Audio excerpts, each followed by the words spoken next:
Hello ladies and gents to No Drama Just Movies Rapid Reviews. Before our review of James Gunn's Superman releasing this week, we thought we should revisit some of the older Superman entries. So I watched Superman 3 from 1983 recently, and I had some thoughts. Right off the bat, you can tell that Richard Lester firmly took over from the slapstick scene during the opening credits. The problem is not the comedy. In another film, I might have actually enjoyed the silliness, like the two traffic light men getting into a fight. But this is a Superman movie, right? And with Richard Pryor in the mix, this feels more like superhero parody meets the Gus Gorman show. That said, nothing against Richard Lester or Richard Pryor. I'm sure they were doing exactly what they were asked to do. I'm just wondering who thought this was a good idea. Case in point, that scene where Gus sneaks into Webster's Wheat King company and gets Brad drunk. In a better Superman movie, they would have just had Gus knock the guy out so we can get on with the story. Similarly, after Superman drops Gus off at the end, apparently just forgiving his crimes I guess, we stay with Gus for way too long. The storm in Colombia as well. It was a great setup for a Superman action scene, but we skip that to give Gus, or rather Pryor, some extra time to recount the whole thing instead. All these antics feel very Superman movie adjacent. And while we're on the storm, let's talk about that couple that won the trip.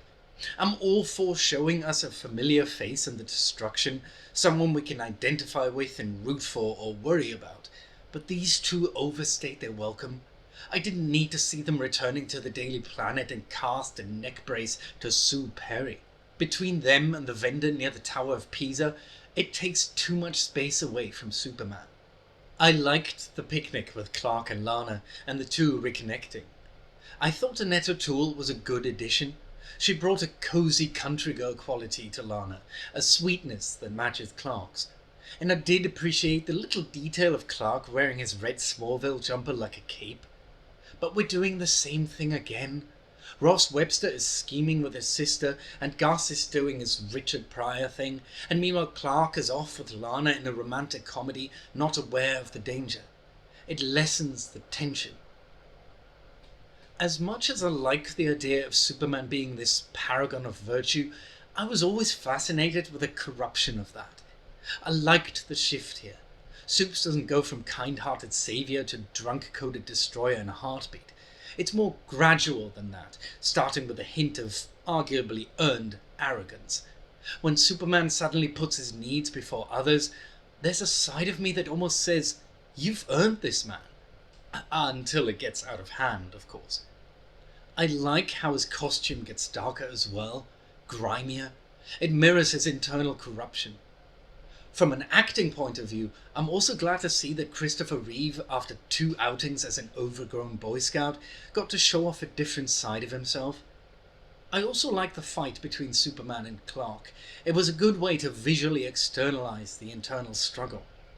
I liked the idea of the supercomputer giving Superman a bit of a challenge, but it made me wonder if we could have, or should have, had a brainiac in this one. The scene where the sister gets sucked into the computer and converted into a drone was, is, and always will be terrifying. Even when I first watched it as a teenager, I understood that this woman had been robbed of her free will, her consciousness, and humanity. The way this is shot, the way she screams in panic as the machine assimilates her, is still one of the scariest horror scenes I've seen. Overall, this is another step down on the quality ladder.